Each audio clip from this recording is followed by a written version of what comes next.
안녕하세요. 인사드리겠습니다. 방송 소개받은 이현호입니다.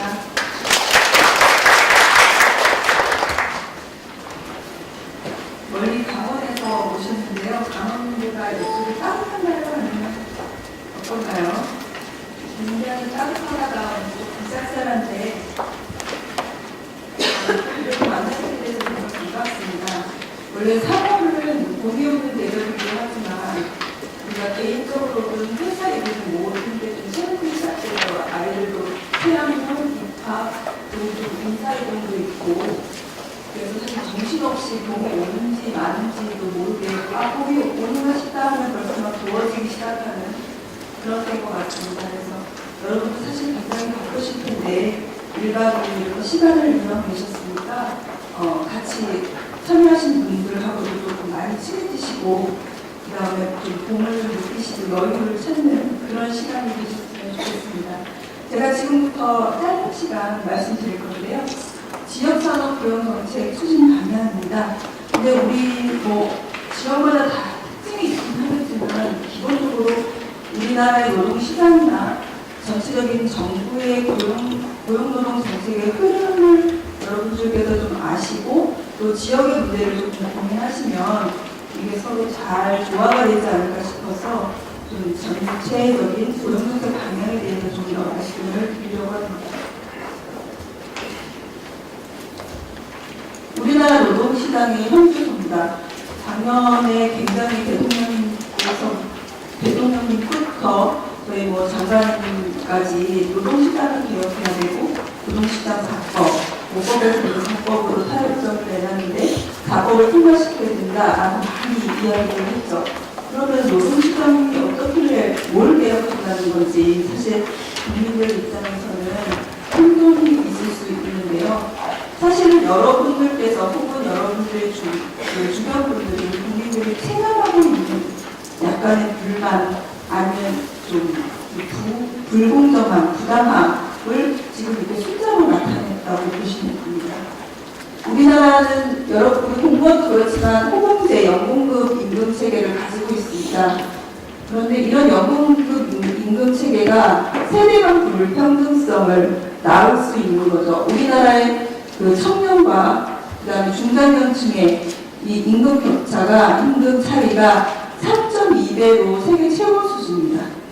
물론 이제 연령이 올라가면서 숙련이 높아가고 그다음에 생산성이 높아지는 효과도 있겠지만 어느 정도 생산성이 올라간 후에는 생산성이 정체되거나 업무에 따라서 약간 떨어지는 경우가 있는데 그런 것들이 임금에 전혀 반영되지 못하고 청년들은 사실 과소보상 받고 있고 중장년층은 과대보상 받는 이런 현상이 일어나고 있죠. 근데 이렇게 해서 지속 가능하다면 사실 문제가 없습니다. 우리가 공무원들 내가 지금 처음 입사해서 하는 일에 비해서 월급이 굉장히 작지만 우리가 연차가 쭉 올라가면 승진도 하고 호봉도 올라가고 해서 내가 어느 정도 되면은 내가 하던 일만큼 보상을 받는다라는 느낌을 받을 수도 있고 이러면 괜찮은데 이게 쭉 지속 가능하면 괜찮은데 사기업은 공공조직하고는 약간 다르죠.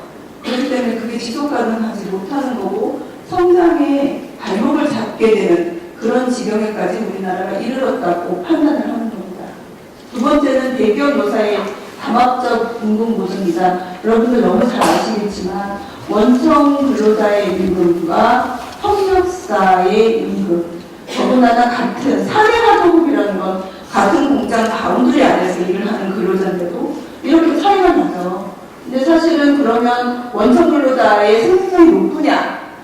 물론 높은 경우도 있죠. 하지만 저희가 현장에 막상 가보면 여기 잘 아시겠지만 원청 근로자들은 이렇게 수시노하고 좀 쉬운 일 하고 그 다음에 정말 어렵고 힘든 것들은 하청 근로자들이 다 하는데도 임금 격차가 이렇게 나더라.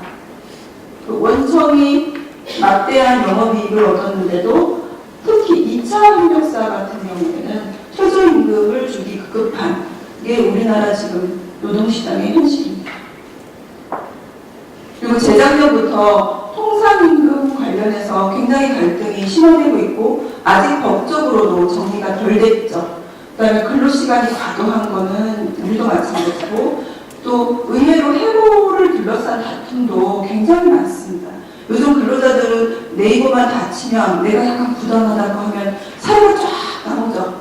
검색만 하면. 그래서 분쟁이 더 늘어나고 있는데 그런 정보들이 사실은 불확실한 정보들이 많고 이렇게 케이스마다 다 사람이 다른데에도 불구하고 좀 자기가 잘못된 정보를 가지고 소송을 제기한다든가 이의를 제기한다든가 해서 이 분쟁이 굉장히 많습니다. 그래서 아무리 근로감독관을 늘려도 이거는 해결될 문제가 아니죠. 우리 근로감독관을 늘린다고 해서 체불임금이라든가 해고 사건의 분쟁이 줄어드는 게 아닙니다. 문제는 사회 전반에 서로 계약을 명확하게 지키고 해고 근로계약 종료에 대해서도 명확한 룰들을 근로자든 사용자든 서로 잘 알고 있어야 되는 거죠. 그리고 기간제 파견 근로자의 원래 기간제법 파견 근로자법이 사실은 비정규직을 보호하기 위해서 만든 법인데 여러 가지 이제 부작용이 생겼죠. 우리도 공공기관에도 많이 하잖아요. 11개월짜리 계약하고 그나마 이제 기간제법이 생겨서 1년짜리 계약을 하고 퇴직금은 반영해 주는데 절대 2년을 넘는 계약은 안 하죠. 정규직 부담이 있으니까 어쩔 수 없이 기간제 근로자를 다시 기간을 종료시켜야 되는 이런 불합리한 것들이 비일비재합니다. 즉 비정상인데 사실 이게 너무나 다 관행화 돼 있어서 이러한 노동시장을 바꿔야 되지 않습니까?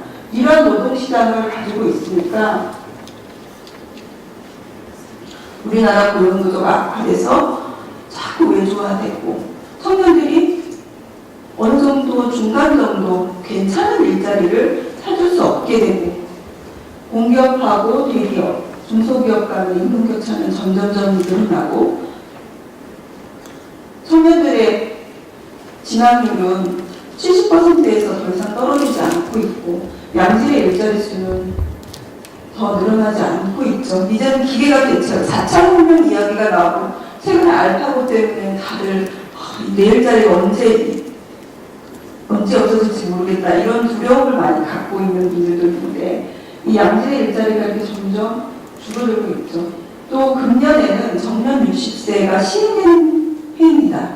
이게 정년 60세가 시행이 되면 옛날에 57세 정도면 은퇴하던 분들이 60세 정년으로 인해서 향후 3년간 30만 명이 과거 법제에 의하면 은퇴를 했었어야 되는데 60세 정년 때문에 30만 명이 잔류할 거다라는 추정치가 있습니다. 이 베이비 부머, 막강한 수를 가지고 있는 이 베이비 부머가 노동시장에 좀 더 오래 머물고 있게 되고 이 베이비 부머 수가 많으니까 그들의 자녀도 많죠. 그래서 에코세대라고 합니다. 이 에코세대들이 본격적으로 대학을 졸업하고 사회에 진출하는 게 최근 앞으로 2, 3년 동안 이렇게 됩니다. 그래서 18년까지 20대 인구가 확 늘어납니다. 지금 청년 실업률이 12.5%까지 올라갔죠. 가공할 만한 청년 실업률이 지금 나타나고 있습니다. 그래서 우리가 보통 그 고용률 중심의 최근에 고용률 중심의 국정 운영을 해가겠다라고 해서 고용률을 보면 OECD 선진국 평균에 비해서 전체는 이제 조금 올라가긴 했어요. 65.3%, 65%를 넘는 고용률은 우리나라에 있어본 적이 없습니다. 지금 처음입니다. 다만 이제 이 65%가 과연 다 양질의 일자리냐? 그거는 좀 다른 문제죠. 오히려 생활이 더 어려워서 혼자서는 도저히 먹고 살 수 없어서 혼자 벌어서는 맞벌이하고 아이들 아르바이트하고 그래서 올라갈 수도 있습니다. 사실은. 하지만 어쨌든 간에 경제 구조가 이제 남자가 가장이 혼자 벌어서 4인 가족을 살 수 있는 구조는 이미 아니기 때문에 고용률을 높이는 것 외에는 방법이 없습니다. 남성은 75.7%로 좀 그래도 괜찮고 장려는 굉장히 높죠. 선진국에 비해서. 사실 좀 슬픈 이야기입니다. 노후 대비가 안 돼 있기 때문에 청년들이 빨리 쉬지를 못하고 있기 때문에 어쩔 수 없이 장년들이 쉬지 못하고 노후를 즐기지 못하고 일하는 청년도 있죠. 그리고 이제 가장 문제가 연인들. 우리 청년이 교육을 많이 받아서 그런 것도 있지만 특히 이제 청년 실업이 심각해서 고용률이 굉장히 낮고요. 여성은 이제 일가정 양립하기 힘든 문제로 인해서 이렇게 선진국에 비해서 고용률이 확 떨어집니다. 그래서 정부는 12년에 어떤 고용노동 정책을 가져갈 것이냐, 노동시장 개혁을 지속 추진하겠다. 물론 지금 19대 개혁 입법이 통과가 지금 불투명한 상태이긴 하지만 곧 20대 국회가 열릴 거고 여전히 이 4대 입법에 대해서는 열심히 추진을 하려고 합니다. 그럼 4대 입법이 어떤 내용을 가지고 있느냐, 여기에 대해서 다시단체에서 근무하시는 분들은 조금 자세히 보실 기회가 없을 거예요. 그래서 아까 말씀드렸듯이 근로기준법, 파견근로자보호법, 고용보호법, 상세보호법이 있는데 근로기준법과 파견근로자보호법은 그 노동계약 관계를 조금 더 명확히 하고 약간의 유연성을 부여하는 그런 내용들입니다. 그래서 통상임금을 명확하게 하고 근로시간을 명확하게 해서 장시간 근로를 좀 막고 대신 특례 업종을 탄력적 근로시간을 확대해서 근로자들이 총 근로시간을 짧게 가져가면서 유연하게 근로할 수 있도록 근로시간의 유연성을 가져주는 거고요. 또 파견근로자법은 생명안전 핵심 업무, 이번에 재작년에 세월호 사태 때문에 이게 아주 강력하게 들어갔습니다. 생명안전 핵심 업무는 파견이나 기간제를 제한하는 거죠. 정규직 근로자만 쓸 수 있게 하고, 그 다음에 대신 고용자, 전문직, 뿌리산업, 안산시와 이런 데 보면 굉장히 이제 파견 근로자가 많죠. 모집이 안 되는 이런 데는 파견을 확대해가지고 인력 수급을 좀 원활하게 하는 방안이 들어가 있습니다. 근데 사실 선진국에는 파견이 전면 되어 있습니다. 규제가 없습니다. 근데 우리나라 노동시장이 워낙 외조화가 심하고 정규직과 비정규직 간의 격차가, 불합리한 격차가 있다고 판단하기 때문에 이렇게 규제를 하는 거죠. 선진국하고 다르게. 그 다음에 고용보호법과 상세보호법은 근로자 약간의 노동시장의 유연성을 부여하면서 근로자에 대한 보호를 강화하는 겁니다. 실업급여 받을 수 있는 날짜를 이렇게 늘리고요. 그 다음에 실업급여를 받을 수 있는 수준도 이렇게 늘리는 겁니다. 다만 하한액을 좀 낮춰야 되겠다. 최저임금이 지금 90%가 실업급여 하한액이 있는데요. 이게 최저임금이 최근에 한 10%, 평균 7% 이렇게 쭉쭉 오르다 보니까 실업급여의 상한액하고 실업급여의 하한액하고 붙어버렸습니다. 아무 의미가 없는 거죠. 월급 300만 원을 받으나, 월급을 최저임금을 받으나, 실업을 당했을 때 받는 실업급여가 똑같은 거예요. 근데 이게 사실 사회보장이라는 측면에서 월급 좀 많이 받던 사람이 실업급여 좀 덜 받고 좀 적게 받은 그 취약근로자가 많이 받으면 좋은 거 아니냐 이렇게 생각하실 수도 있죠. 그거는 틀린 얘기는 아니고 다만 이 고용보험의 그 취지에 대한 문제입니다. 이거는 국가 세금이 아니라 보험이거든요. 보험의 원리가 적용이 되어 있습니다. 근로자도 고용보험료를 내죠. 그래서 사실은 소득 베이스로 이렇게 제도를 만들어놨는데 상한액과 하한액을 탄력적으로 제대로 저희가 조정을 못했기 때문에 이게 법에 있거든요.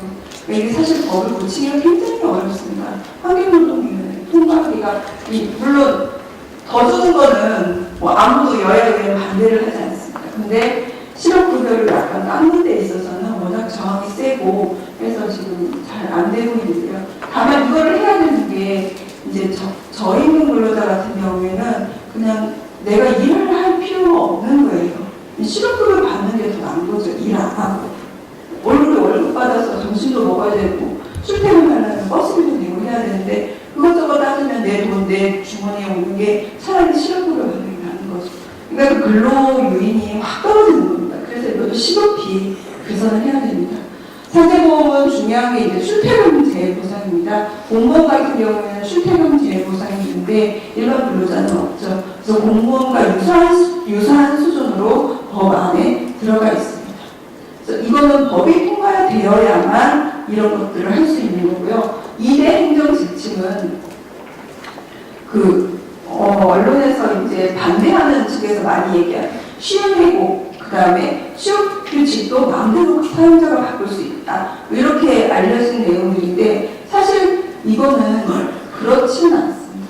근로계약 해지 기준 절차를 명확히 하고 취업규칙 변경, 임금피크제를 도입하는데 변경하는 절차를 명확히 한 건데요. 이 모두는 다 지금까지 법원의 판례들을 종합해서 잘 정리한 겁니다. 법원의 판결보다 더 나아가지도 덜 나가지도 않았습니다. 그러니까 지금 현재 현장에서 노사 간의 갈등이 있을 때 기존의 법원 판례가 이랬으니까 이것들을 감안해서 싸우지 말고 미리 충분히 협의해라, 이런 취지로 정리해 놓은 것입니다. 그러니까 그런 오해들은 좀 없으셨으면 좋겠다는 걸 말씀드립니다. 그래서 아까 우리나라 지금 이 정부가 수치로 제시한 거는 고용률 70%라는 목표밖에 없습니다. 숫자로 이명박 정부 때는 747 이렇게 했죠. 7% 성장, 40% 정확하게 기억이 안 나는데 40% 이렇게 나왔는데, 이제 이 박근혜 정부에서는 고용률 70%, 70이라는 숫자만 명확하게 수치로 국정 목표를 제시하고 있습니다. 그래서 모든 정책을 일자리 프로그램으로 재구성하겠다라고 해서 지금 관계부처 차관들이 다 모여가지고 한 달에 한 번씩 각 부처의 정책을 추진했을 때 얼마나 일자리를 더 많이 창출할 수 있을지, 그리고 그 창출되는 일자리가 얼마나 양질의 일자리가 될 수 있을지 논의하고 있습니다. 그 다음에 노동개혁뿐만 아니라 교육개혁도 해야죠. 산업시장에서 사회에서 원하는 인력을, 제대로 된 인력을 키워내기 위해서 교육개혁도 열심히 하고 있습니다. 여러분 프라임 사업이라고 들어보셨는지 모르겠지만 프라임 사업을 비롯해서 이제 대학이 학과를 자율적으로 조정하는데 사회 수요, 산업 수요에 맞춰서 조정하면은 어마어마한 혜택을 주는 거죠. 그래서 자율적으로 조정할 수 있도록 교육개혁도 같이 뒷받침하고 있습니다. 그래서 하르츠 개혁이나 독일의 하르츠 개혁이나 네덜란드 이런 신노선 협약 이런 것들이 노사정이 협의해서 사회를 개혁해서 노동시장을 개혁해서 성과를, 고용률을 이렇게 단시간에 끌어올린 성과로 사실 얘기가 많이 나는데, 우리도 작년에 노사정 대타협을 이뤘는데 한국노총이 이제 파기 선언을 하고 나갔죠. 하지만 그거는 노사정 대타협이라는 산물은 사회적 산물이고 사회적 협약입니다. 그래서 어느 일방이 우리 파기를 했다고 해서 그게 무효가 되는 건 아니죠. 그래서 정부는 노사정 대타협에 있었던 그 정신에 입각해서 많은 합의 내용들이 있습니다. 그래서 그 합의 내용들을 최대한 계속 지속적으로 추진을 하고 점검해 나가고 있습니다. 그래서 최근에 노사정위원회에서 노사정 대타협의 여러 내용 중에서 몇 가지는 완수했다 이렇게 점검을 하고 또 보도도 했죠. 가장 문제가 되는 청년고용학대입니다. 우리 자치단체에서 오신 분들도 사실 아마 그 지산인들이나 윗분들이 어떻게 하면 우리 지역에 많은 청년 일자리를 만들 수 있을까 가장 고민 많이 하실 텐데요. 이 청년고용 지원을 확대하겠다 이런 것들은 사실 여러분들께서 많이 들어보셨던 내용이고, 그 다음 요것들을 조금 더 수요자 맞춤형으로 재편한다. 고용 비립도를 하긴 하는데 어떻게 하면 더 청년들한테 효과가 있게 하겠느냐 해서 타겟을 딱 정하고 채용 연계를 더 강화하고 청년취업 아카데미라는 교육 훈련을 하는데, 인문계 졸업자가 사실 지금 취업하는 핵심이거든요. 그러니까 인문계 전공자한테 조금 더 도움이 되는 교육과정을 개설한다. 그 청년 인턴도 좀 중소기업, 아니 근로조건이 낮은 기업이 아니라 강소기업과 중견기업 참여를 확대시키겠다. 그 다음에 해외 취업도 막연하게 일자리를 찾게 두는 게 아니라 국가별, 직종별 맞춤 지원하겠다. 예를 들어 미국이나 일본 같은 경우는 IT 인력이 굉장히 모자라요. 그러니까 IT 인력을 육성해서 미국이나 일본에 보내는 등 이렇게 국가별로 좀 맞춤 지원을 하겠다라는 게 내용입니다. 근데 이런 메뉴들이 사실 청년들이 알고 찾아가야 되는데, 청년들을 만나보면 이제 청년들이 정부에서 뭘 하는지 잘 몰랐다 이런 얘기 많이 하고, 이런 것도 있었어요. 그리고 이런 프로그램을 통해서 성과를 거둔 청년들은 이런 거를 내 친구들도 모른다, 홍보를 강화해달라 라는 요구를 많이 합니다. 근데 그 문제는 사실 홍보하는 문제는 아닙니다. 전달 체계의 문제인데요. 지금 정부에서 크게 갖고 있는 대학 창조일자리센터, 대학 그다음 여기 조금 이상한데 창조경제혁신센터, 고용복지 플러스센터, 고용센터 이런 전달 체계가 있는데 이런 전달 체계가 유기적으로 연관이 잘 안 되고 있어요. 그래서 지금 논의되고 있는 지금 청년 고용 대책을 발표하겠다라고 했는데 일자리 사업을 다시 점검하고 조금 더 보완해서 발표하겠다고 좀 약간 미뤄졌죠. 지금 그 논의되고 있는 거의 핵심은 새로운 프로그램을 만드는 게 아니라 그런 프로그램을 청년들한테 어떻게 잘 전달하는지 원스톱 서비스의 논의에 지금 초점이 맞춰져 있습니다. 그래서 이 부분에 있어서 하나 사시단체에서 청년 일자리 사업을 고민하실 거 아니에요. 그러면 이런 사업들이 우리 지역에서 많이 집행될 수 있는 방법을 고용센터, 지청하고 한번 협업해 보시면 좋을 거예요. 이런 사업들이 너무 많기 때문에 자치단체가 사실 이런 청년 사업을 위해서 별도 예산을 만들기는 재정적으로 굉장히 어려운데 이런 사업들을 지금 재원이 굉장히 예산이 많이 내정돼 있습니다. 그러면 어느 지역은 보면 자치단체하고 센터하고 협업이 잘 이루어져서 이런 것들을 많이 가져가서 그 지역 청년들한테 많은 혜택을 주는데 어떤 데는 각자 또 따로따로 열심히 일하시다 보니까 막상 청년들은 막 헷갈리는 거죠. 그러니까 그런 차원에서 구처 간 협업도 중요하지만 어차피 이런 정책들이 다 현장에서 집행돼야 되기 때문에 자치단체와 우리 지방노동단체와 협업이 정말 중요한 것 같습니다. 그다음에 여성 고용률을 올리기 위해서 이제 하는 가장 대표적인 시책이 일가정 양육입니다. 그래서 근로시간도 단축하고 육아휴직 사각지대도 해소하고 그다음에 직장보육시설 이런 제도들을 쭉쭉쭉 만들었는데요. 가장 중요한 건 사실 문화입니다. 문화. 사회눈치법. 그러니까 우리 공무원들도 육아휴직을 하면 보통 1년을 하기 때문에 대체 인력을 채우는 게 자리를 메꿔주죠. 근데 사실 요즘은 많지는 않지만 산전휴가만 쓰는 근로자는 산전휴가를 쓰게 되면은 90일이니까 안 채워주죠. 근데 사실은 여성 공무원들의 수가 확 많이 늘어났기 때문에 그 인력, 가임기에 있는 여성 근로자의 수를 어느 정도 감안해서 인력을 여유 있게 운영하는 게 맞는 거죠. 우리도 사실 기업에는 대기업에 그렇게 많이 요구를 합니다.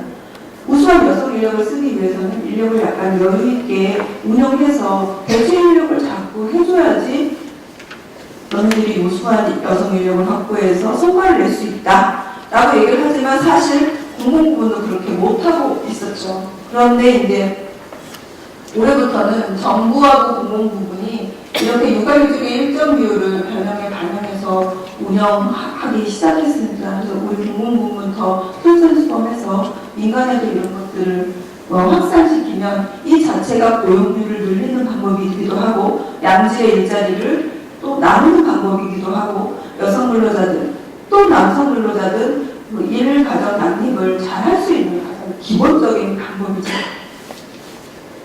그 다음에 이제 여태까지는 중앙정부의 고용노동 정책이 이렇게 흘러갑니다라는 것을 알려드렸고 지금부터는 이제 여러분들께서 같이 고민하셔야 되는 지역의 고용노동 정책 추진 계획입니다.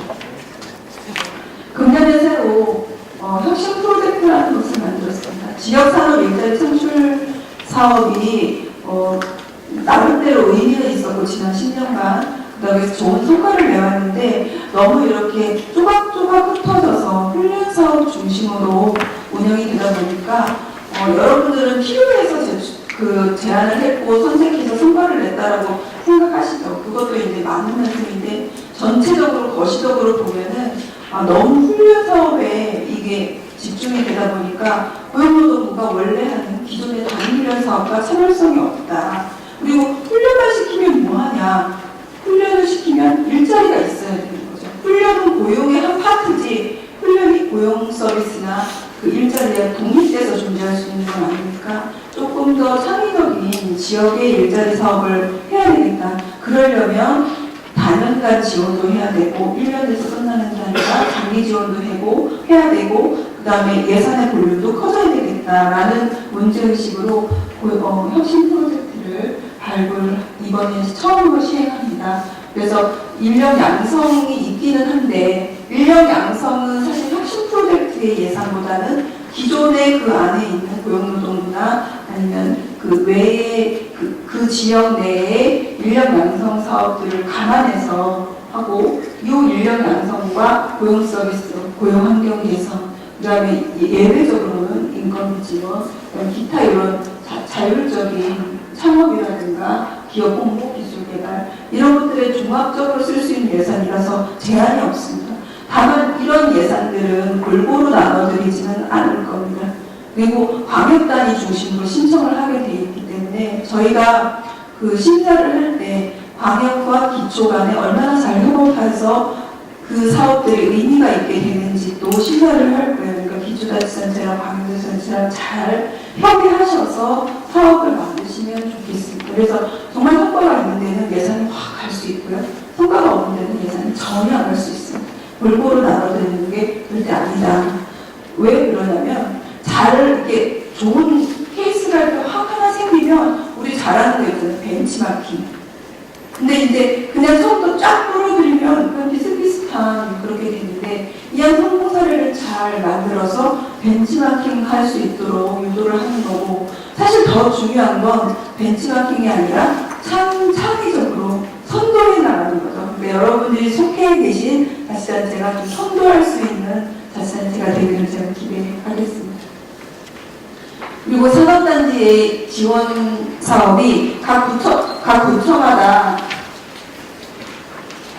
이렇게 있었는데 이거를 합동으로 공모하게 돼서 자치단체에서 혹은 산업단지에서 우리 지역에 뭐가 필요한지 좀 종합적으로 생각해보고 지원할 수 있도록 그렇게 유도하고 있습니다.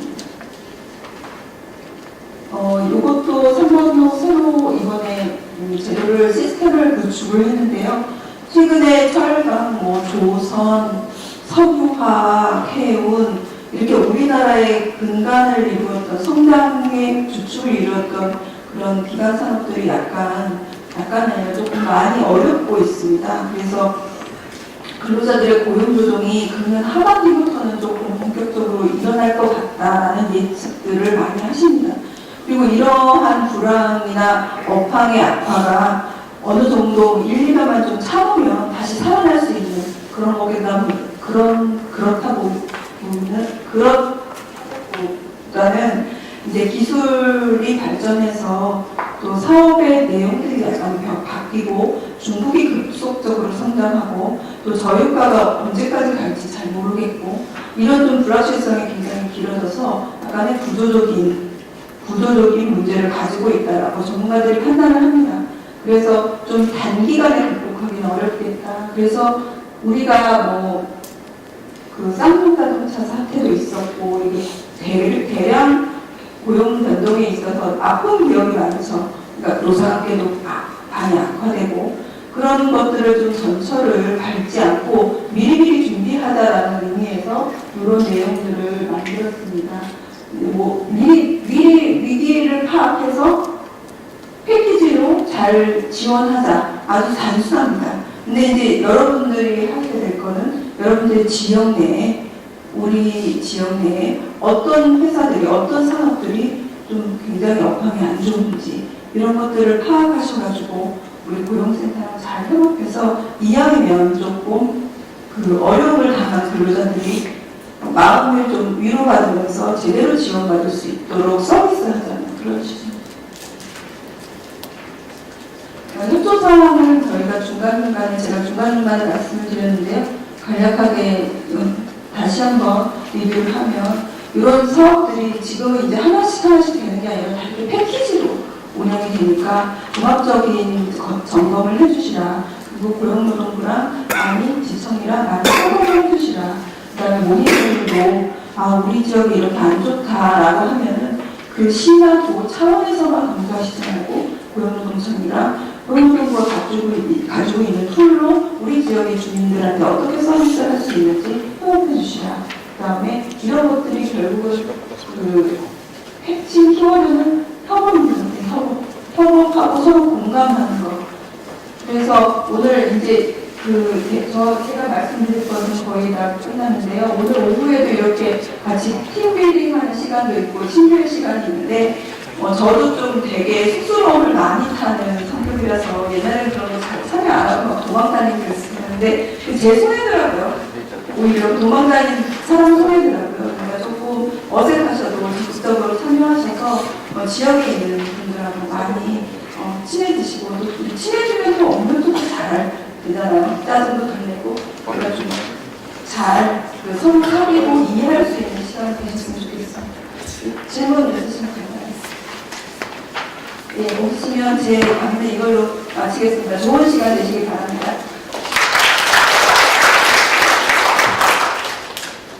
지금까지 지역고용 및 일자리 정책의 흐름과 방향에 대해 소중한 말씀해 주신 이현욱 과장님께 다시 한번 큰 박수 부탁드리겠습니다.